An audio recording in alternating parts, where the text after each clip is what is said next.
It's Wednesday, April the 6th, 2005, and I'm here with, I'm Alan Grzinski, Commander Post 72, Lambury-Hackett in Saugerties, New York, and I'm here with, go ahead, Frank. Frank Weierich. Saugerties, New York? Okay. Frank, I'm going to ask you a few questions. This is the ongoing Smithsonian Library of Congress project for history, recording World War II veterans. And we're making a record of the veterans who served during World War II, also of other veterans from different eras, but mainly World War II. Were you drafted or did you enlist? I enlisted. You enlisted, okay. When did you enlist? When did you enlist? Well, I guess it was about 1942. And I took all the tests, you know, and they made me appointed me as a warrant officer, warrant machinist. War machinist. For my background of being a marine engineer.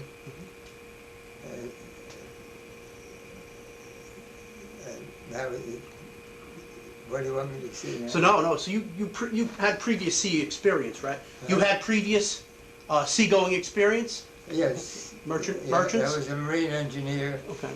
And when I took the test, I was with all the college boys, and I came out on top of the list. Top of the list. But experience is the best teacher. But my background was best to make me more a machinist, you know. Mm-hmm.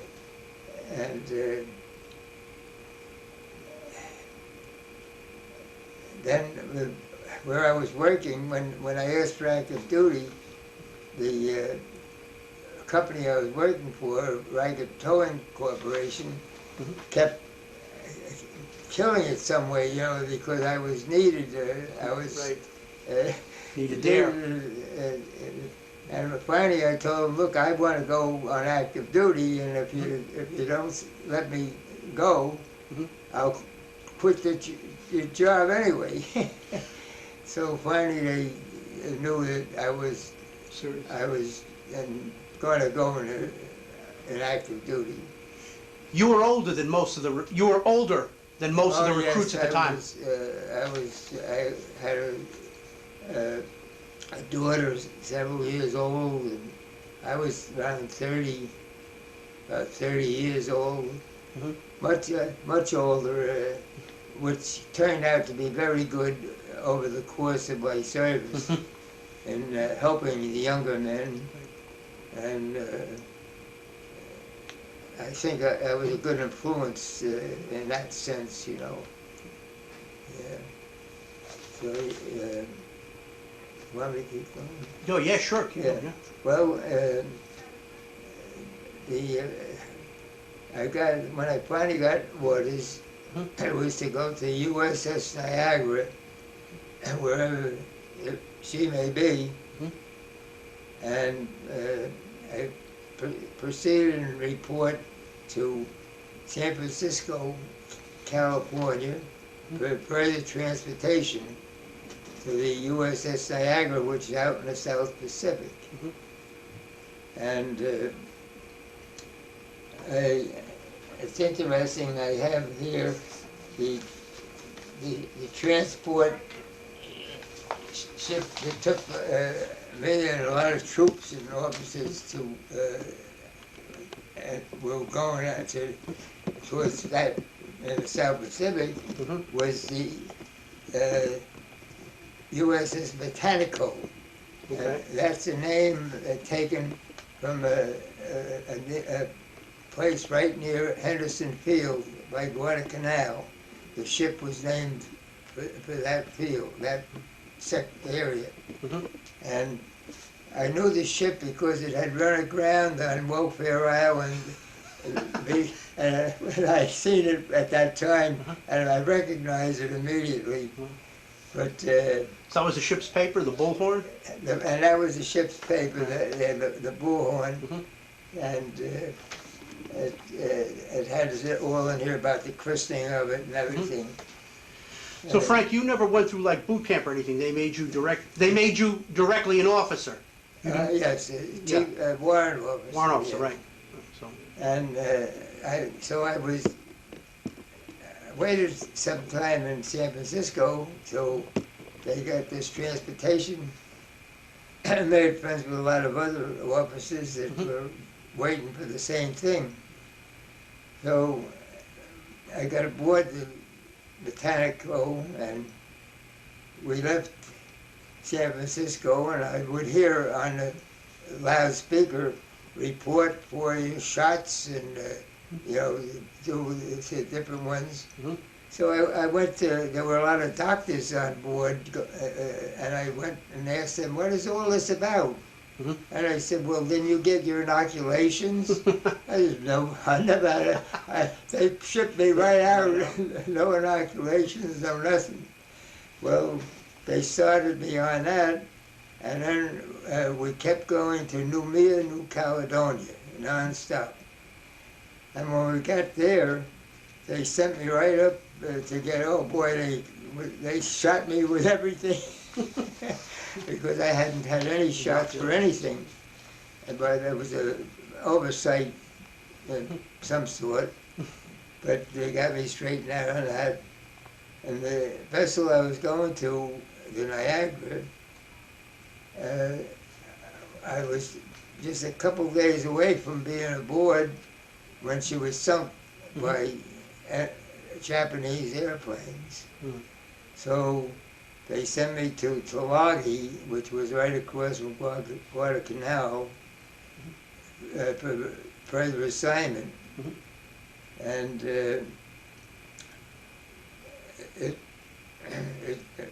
that was tough living there. We lived in tents and had a trap through the mud to go to the mess hall. wow. It was really, we were really camping out. And you were Navy, just wait. You were Navy. You're Navy guys, just. yeah, the Seabees, they built all the things that it was very crude. And this was in the beginning of the, they were still fighting on Guadalcanal, and it was still not the best atmosphere around. Yeah. But my assignment then was the YP 518, which was a refrigerated cargo vessel, which turned out to be a tuna clipper from the Pacific tuna fleet, and they were beautiful vessels, let me tell you. And we had the refrigerated cargo holds, of course, and then our assignments was mostly carrying food, fresh food to the various areas. But every once in a while, they'd load us up with aviation gasoline or these mats for airfields and stuff like that, and send us off to one of these little islands where they were just building a new airport. And that was not always comfortable either, because where we'd pull in to unload, well, the Japanese would be right across the way. Yeah, that's your neighbors. But we did our duty and delivered the goods that they needed. So I don't know exactly how long I was here. I have it in my service record, but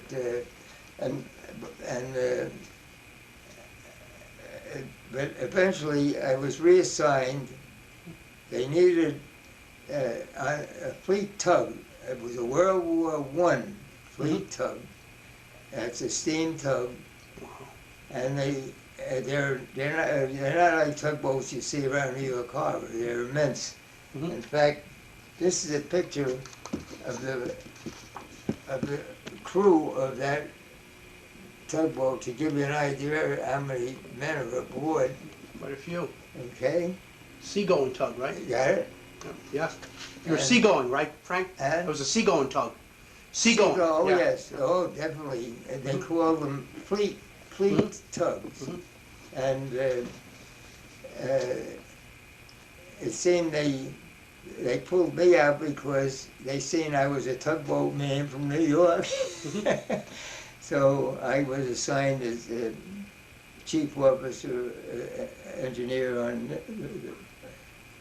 USS Vireo, and her sister ship, I forget the name, but I was sunk in the North Sea in the battle there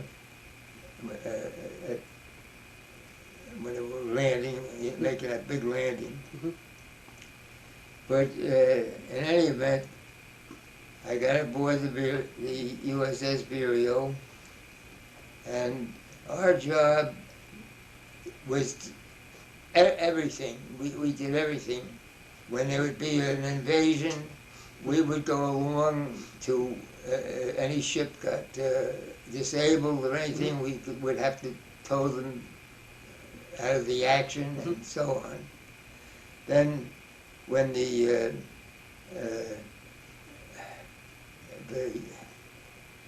when these big vessels, big landing vessels would go, up on the beach to let the men off and whatever. Sometimes they couldn't back off; they would be stuck on the beach. So we'd have to put a cable on them and pull them off. And then other assignments we would go to. One that I remembered because we towed a concrete oil barge, which I never heard of in my life before. We had to go down to Australia and tow that oil barge up to New Caledonia and then up and further up by the canal area. But it intrigued me when I said it's a concrete oil barge. Yeah. Well, that may have been thought of as, a nice easy trip, from up. But then you'd get noticed there were submarines in the area, and so it wasn't easy. It wasn't so easy. Yeah. And the proof of it was that whenever we got new crew members, their orders always read, they're assigned for more hazardous duty. And we say, well, what the heck are they saying with us? We must be on hazardous duty. They're sending all these men that messed up a little bit, and in trouble when it comes being reassigned. More hazardous duty for them. But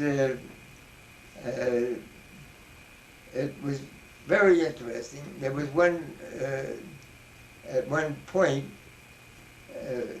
we were supposed to go with an invasion out of New Guinea, and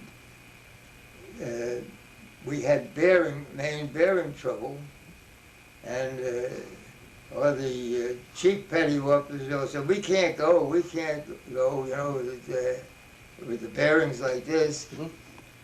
So they called me up to the commanding officer of the whole fleet, and he talked to me and said, we need that very badly.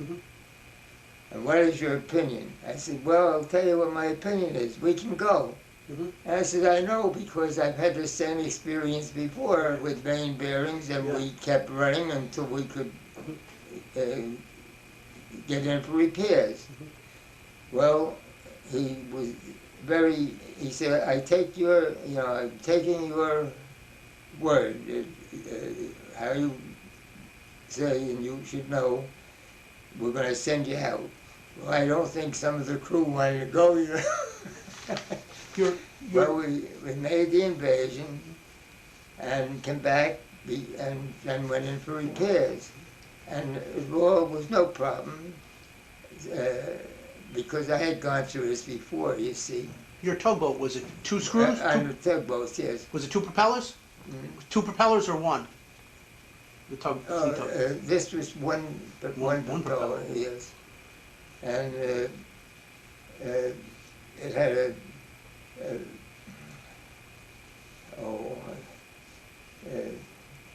big,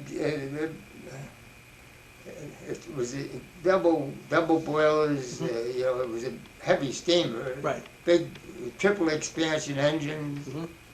and we had them practically the same in Cornell Steamboat Company. It was ran out of New York Harbor, or Right. Kingston, Adirondack, in Mhm. fact.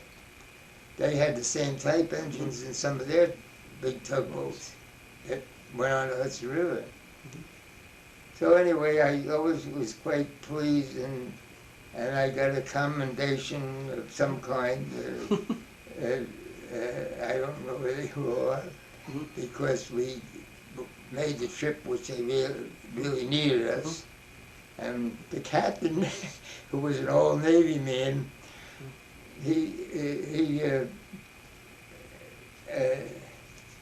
used to have me. They would be given the ensigns and different ones how to land the tugboat, you know. Right. And they would always mess up. He says, "Frank, would you show them how to do this?" Well, of course, that would happen just as easy as pie, you know. I'd tell full speed ahead, slow, back down, and right wheel, left wheel. And we'd come in right alongside the dock, and he'd say, "Why can't you guys do this?" He says, "There's an engineer can do." Yeah, you're an engineering officer rather than that. Yeah. But of course, when you work on the tugboats in New York, you get to Do steer everything. a lot, you know, even if you're in the engine room. But I thought that was fun too. Wow. So, those were nice experiences. And of course, we seen, in the beginning, we seen all the natives. The native canoes would come out with the native women, of course, with no clothes on, you know. And they'd give us bananas and things, and we'd give them some candy or something. And after a while, that stops, you know, because they got rid of it. They all were sent back inland, and except men who were kept to do longshore work and stuff. But the women disappeared. Yeah. So I seen a lot of banana trees. So none of your ships were sunk then. None of your ships were sunk. Your ships were all right then. Well, right up near New Guinea in the Coral Sea area. Yeah. Big battle there. Yeah. And if I got aboard, I would have been sent home on leave, because everybody on board was sent home for a little leave. Oh, okay. But since I didn't get aboard yet, I had to wait for to get on another vessel. Yeah. So did you? But I enjoyed it. I had a good relationship with the men. I would censor mail. The captain always gave me a lot of jobs like this. I would be the supply officer, and I was very good at censoring mail, because I could then determine if some crew member was having problems. And then, being older as we know most of them, I was able to help them. Yeah. You know, talk to them and straighten them out and help them to get on with their life. So that was good too. And I'll never forget on the Mechanico, coming out on a Sunday, they said, "Well, we don't have any clergy to give the services." Well, I had a missal that my priest had given me just before we left in 1942. And so I offered, I says, "I can read it today," you know, it had all the Sundays to some time. "I can read the services if you would like." And I did. So I was The the chaplain. chaplain for a day. And, yeah, but there were times when you wished you weren't there. But I was very, very glad that I did and asked for active duty. It maybe wasn't fair to my wife and daughter, but I had to do it. I had to do it. So, Yeah, you weren't in any combat situations, were you? Your ship wasn't in any combat. well, in the invasions, The invasions were. yeah, So you had to tow those the landing craft. yeah. Okay. But otherwise, we weren't. We towed vessels that were very severely damaged, and there was, my gosh, I remember some with the bow shot right off them, and like destroyers and cruisers that were badly damaged, and the bodies would be still hanging in along the bridge. Yeah, and we'd have to tow them back down to safe place for repairs, and eventually go to Honolulu, Hawaii for major repairs. So you did get some rest. You did get some rest and relaxation, like in Hawaii or Australia. Well, one time, I call it rest and relaxation. We went to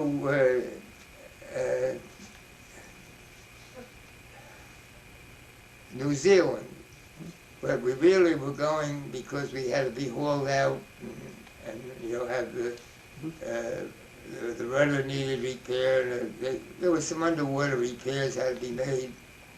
Like dry dock type stuff? It had to be dried out, Right. yes. So on the way down, there were probably about 4 ships in the convoy, and we were struck with a typhoon. Well, I tell you, I never had such an experience in my life. One time you'd be up and you could see the ship ahead of you, the next time you were down, you couldn't see him. Yeah. And everybody aboard the ship was seasick as could be, except the captain, the signalman, and myself. Well, I got fresh because there was no cooking or anything, nobody was eating. I said, I'm hungry. So I went down to the galley and of course, by holding on back and forth, I made myself a sandwich. Well, I ate the sandwich and wished I never had, because a little while later I was as sick as the rest of them. Oh my gosh. But I was fresh, I thought, I gotta have a sandwich. Yeah, you're hungry. And that was it wasn't a good move. Yeah. So, But we in New Zealand, we drank warm beer, and you had to register in a hotel to have drinking privileges. And so one of the officers and I would register a room together, and then when you went ashore, you could go to the hotel and have your drinks. It was a very funny arrangement. I couldn't quite understand that, why, we had to have a room, but that's the way we did it. And the people were very friendly, and there was one man and his son in particular who I had a short, pleasant relationship with, and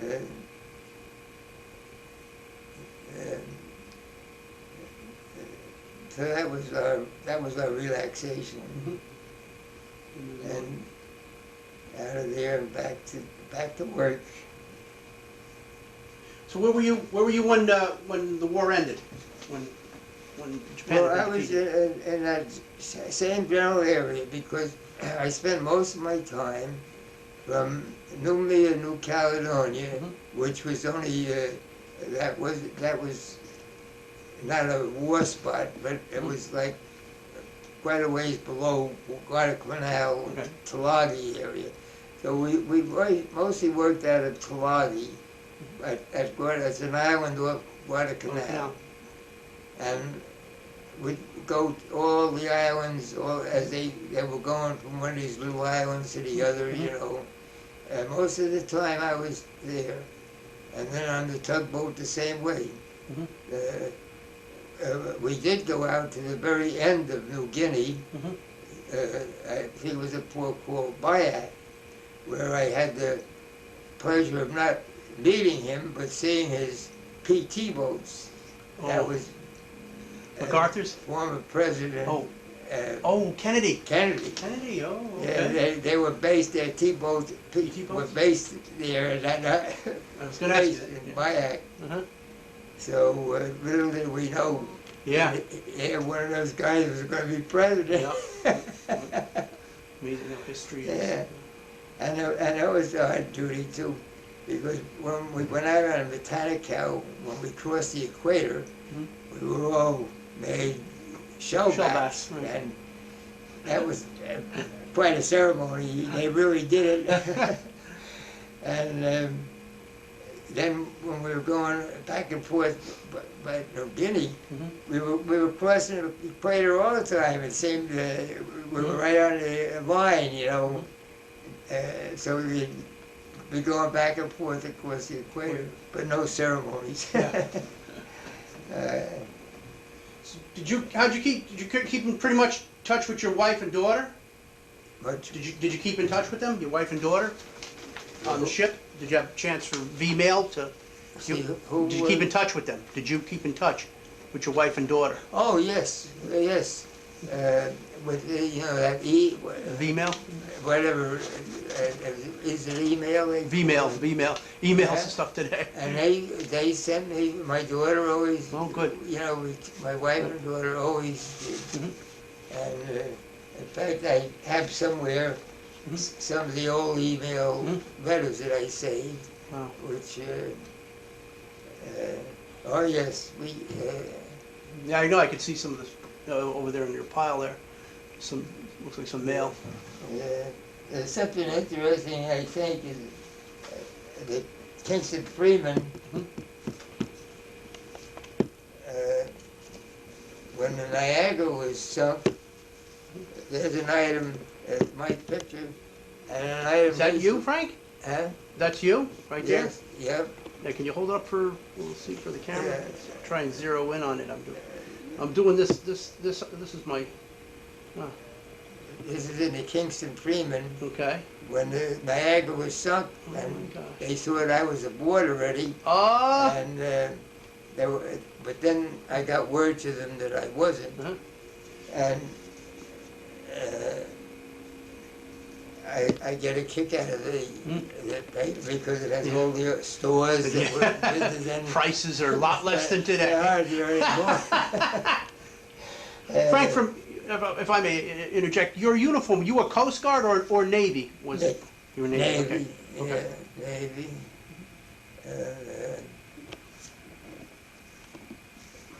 Yeah. That was interesting. And my good friend Father Curley, the priest in Port Hume, he worked hard to find out what happened that I was all right, you know. That was good. And so they didn't have to worry too long. Right. But that was interesting. So when World War II had ended in Japan, you were where when it actually, after they dropped the atomic bombs? Where were you when they dropped the bombs and Japan had surrendered? Were you still there? You're still in the South Pacific then, right? When they dropped the atomic bombs. Oh. Yeah. Well, right somewhere in that area. Yeah. And of course, we all, as we got the news flashes, we all were happy and approved it because we realized that it would end the war quicker. Yeah. And you know, just a side thought, when Admiral Halsey said the officers didn't have to wear ties anymore, and the officers went with open collars, they were fighting better. You could fight better with an open collar. So, now, where were you when the war was over, when the war had ended, where were you discharged? In the South Pacific or? Well, I guess I was in California. So you just went back to California? San Diego, California. Okay.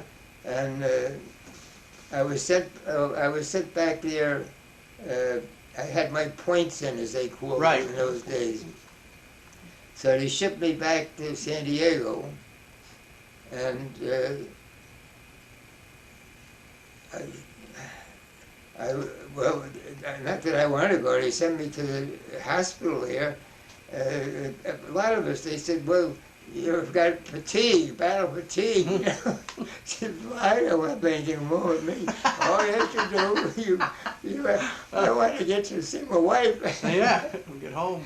So, but we went, this was a beautiful place. It was on a golf course where Bing Crosby had his house, you know, and they treated us like millionaires, you know. You could look out over from the dining room. You looked out over the Pacific Ocean, and you get up a party. They'd take you on rides all over the place. You could play golf, and it was an experience of a millionaire, you know, living. So I didn't think I needed it, but they said I did. So yeah, indulge. So. I said, well, I guess I won't argue with them. And some of the lads would take a job in a gas station or something to make some money. I said, listen, you'll never have an experience in your life like this again unless you become a millionaire. Don't give it up. Right. You know, they thought they'd make a buck quick. I just, oh yeah. What we're living here, you'd never do again in your life. My gosh. Yeah. So they were good to us, and and then my wife and daughter came out. See, I had to stay away till they didn't discharge me right away. So I was assigned to a repair unit that repaired. PT boats and things, and you'd have a unit, so I would be in one unit till they were shipped out, and then go to the next unit, and until my time was up. But they wouldn't ship me out again, because you only get out there and you'll have to come back, you know. So I did that in San Diego, Coronado. They didn't have a bridge then. They have a bridge over to Coronado now, but we had to take a ferry. And so I did get to see my wife and daughter for a little bit. So they came out from Kingston? They came out from here? My wife couldn't get a ticket on the train. So I was mentioned and said, gee, I want my wife, she can't get a ticket. So somebody, I don't know, I couldn't remember who it was for this day. Said, don't worry, we'll get you a ticket. And they got me the ticket for her to, you know, come out. And it wasn't a very nice ride, she said. The air conditioning broke down on the train. In fact, when I came from New York to San Francisco on the train, it took 3 days. And that was my first experience. I said, boy, oh boy, I never knew this country was so big. They seemed to ride and ride for 3 days, you know, and it seemed like quite a ride. But I never did it again, though. But you know, you see more than you do flying. Yes, you do. Don't see anything when you fly. I know. But, I had, when I hitchhiked home on leave, the medical leave I got then, and I hitchhiked on the naval airplanes. And boy, I'll never forget one. We were landing somewhere. It was around Atlanta, Georgia, or some southern place, and the fog set in, and we're looking out, and I couldn't see anything. And so I was saying my prayers. Boy, oh boy, it was real scary. And you know, you were in bucket seats. There was C2s, whatever they call them. No comfortable seats like today, but you either sat along the sides. Or, that was an experience I didn't enjoy.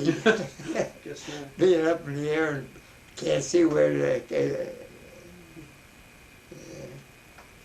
yeah. Did you? So when you got back, you got back to Kingston. When you got back after. I got back, I guess I was given transportation to New York. Okay. And that was then I was discharged. After, when I arrived at New York, my duty was terminated. Okay. So you were discharged in New York then? Then I looked for a job right quick. I didn't get any benefits. I couldn't go to school. I had a family there. Right, yeah. I had to go right back to work, which I did. And but I would never regret it. I never regretted that I went. Of course, I came back in one piece. Right, right. Maybe needed rehabilitation, which I didn't think I did. But I was glad that I was able to do it.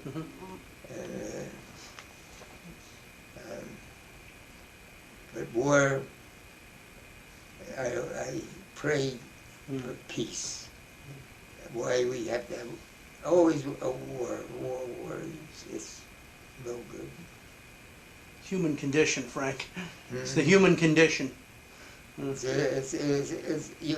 You know, when you think of just in World War II, all the ships that were sunk, loaded with supplies and things, why you could have built a house for everybody in the world, you know, and given them all hot and cold running water, and but it's all dissipated, all wrecked, just Lost. shut up, destroyed. It's a shame.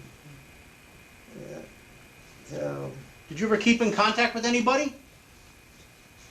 not really.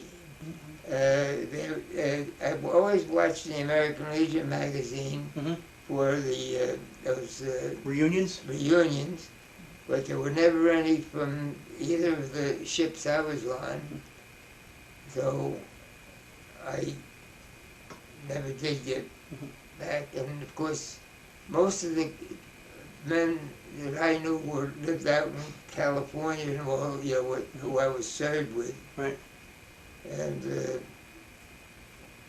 that is of the captain, the officers who I would have liked to have kept in touch with. They all seemed to be from California.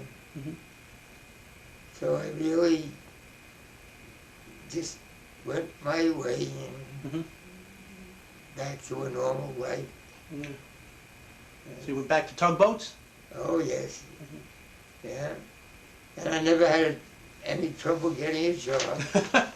And the funny part of it is when the city of New York bought 3 tugboats from the Navy, and a friend of mine hollered up there, I was in dry dock, and I was standing out back on the back deck, and a tugboat come in to fuel up to a fueling station that was on the other side. And a friend of mine was out and he says, "Hey Frank, why don't you go get a job with the city? You're looking for men." And I never knew anything, didn't hear about it. So he says, "You get it there." So I called up an uncle of mine who was a police captain, and he told me what to do. And I got hired right away by the city. Oh, that's good. City pension and all that. And was a provisional employee until they had the tests and everything. Right. And that's when my Navy experience helped me too. Because I was the only one of all the engineers in the sanitation department who were on the tugboats it passed the test. Hmm. So the reason I say my experience on the refrigerated cargo vessel, Right. a lot of questions were about refrigeration. Right. Well, boy, Do them all. I just had the experience with it, so it was a big advantage. Mhm. So I worked for the city, and many years, and all of a sudden we had what they call supervisor of marine operations. Mhm. We had 50 barges and 4 tugboats. Mhm. And boy, they was just like the mailman. We went back and forth Mhm. between New York and Staten Island with refuse. And they called me up, the office, and said, "We want you to be marine supervisor." Wow. I said, "Well, there's going to be trouble. Now, we know your experience, we know what you can do, we want you to take the job." Mhm. Well, I did, and all the captains were furious, you know, because one of those Right. men expected to get the job. Right. Well, I did a good job there too. It was the best job on the tugboats in the New York Harbor. But the men thought they worked for the city, they couldn't get fired, you know. Yeah. Yeah. So- Government employees. So they could do Yes, I anything know. they wanted, you Yeah. know. And it was getting so you couldn't operate. Because if they had to change crews in Staten Island, they'd go sick. "Oh, I was sick, I can't get there." Then we'd have to go to union and hire a man to come down. So after a while, I went to the president of the union, who I knew very good, Mhm. and said, "Look, I could hire outside tugboats Mhm. and save a lot of money even." Right. He says, "Frank, if you can do it, you do it, because there will still be men from the union working, Right. you know." He said, "I understand what you're telling me." Mhm. And he says, they're killing themselves." Hmm. So I drew up the contracts, and I said, "I'm going to save you a lot of money too." Well, they let me do it. The powers that be, the supervisor of the whole sanitation department, whatever they call it. And when we went down and had the opening for the bids, they all came to you guys from finance, you know, and well, "My God, Frank, you're right in the ballpark."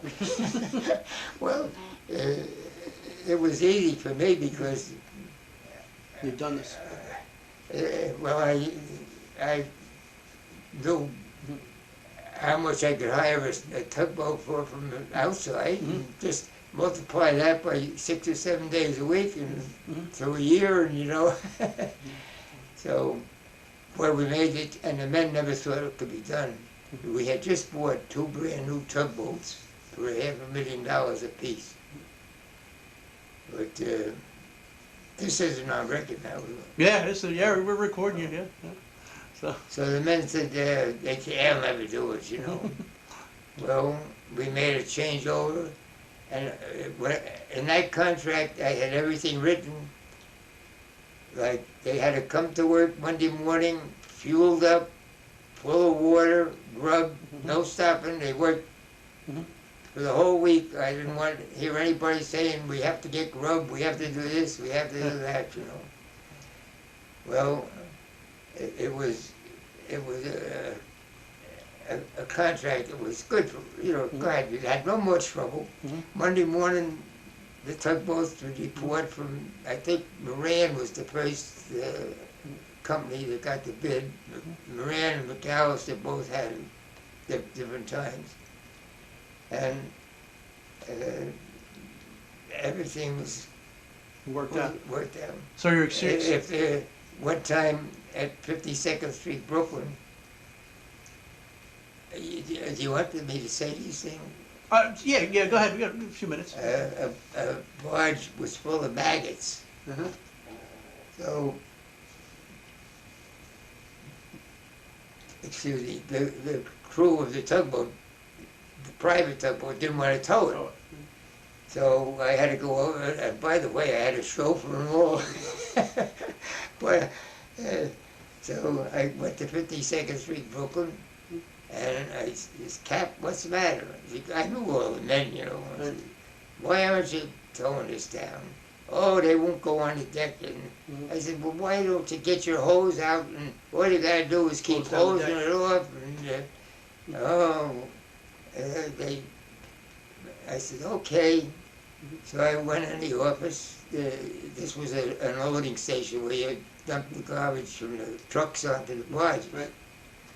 I called the company, and I said, if they don't tow the barge, if they don't go to work now, they're off the payroll. Right.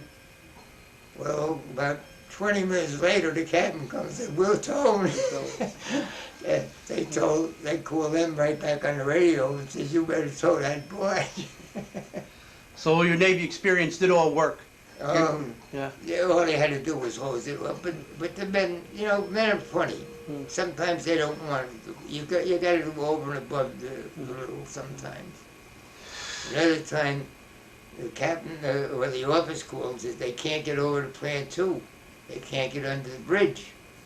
We had two plants, one on one side of the bridge and one on the other side of the bridge. So I said, you tell the captain to call me. I was home, you know. He called me, and I knew him well. I said, all right, you go down and tell the engineer to ballast the bow tank down so you can get under the bridge. You know you can do it. I said, sure enough, they did. When I told them, you know, you had to fill the bow tank with water, put it down, and they could get under the bridge. So they always, they used to say, don't fool with Frank. You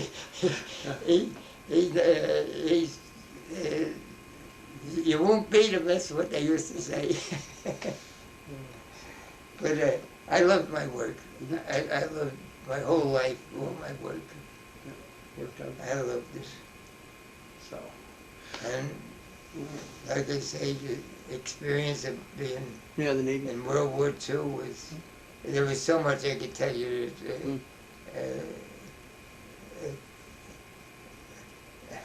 And not just pertaining to me, but Right. I had a pivot tooth, by the way, right in the front, and it broke off. And here I am, an officer, and I'm talking with the list, you know. I said, oh my God, I'm in trouble. And sure enough, you know, they got a tooth from Australia. They had a dental men, you know, the dentist. They got me a tooth. So I could talk better again. So it was interesting experiences, Frank. Huh? It was interesting experiences. Oh, it was, I would never have given it up. And, you asked me some of the things you do for luck or whatever. Well, I don't know whether I'd go for luck, but I prayed the rosary every day. I don't know whether you're acquainted with that. That's, I'm a Catholic. And every day, and I pray, I guess my whole life, every day, I say the rosary. To this day. Yeah. In fact, we have a rosary group right here in this building Town, that I started. Okay. And that is, I have great faith. We got you through. So. Okay then, Frank. So thank you very much. Well, you bet. Sal, we maybe deviated off a little bit. That's quite all right. But you get this, and here I am, 92 years old, can't see too good. Your birthday's tomorrow? Your birthday's tomorrow? No, a month from tomorrow. Month from tomorrow. May 7th. May 7th, okay. Can't walk, but I have my power chair. And, Still told the story. As long as I can stay here, and I'm near St. Mary's Church, and my family live all around, nieces and nephews. So I'm happy. Okay, Frank, thanks. Thank you very much. And one more thing, I'm just spending $800 to get a new upper bencher. So I'm not looking forward to dying. Okay. All right, Frank. Thanks I very will much. do that, but Nope.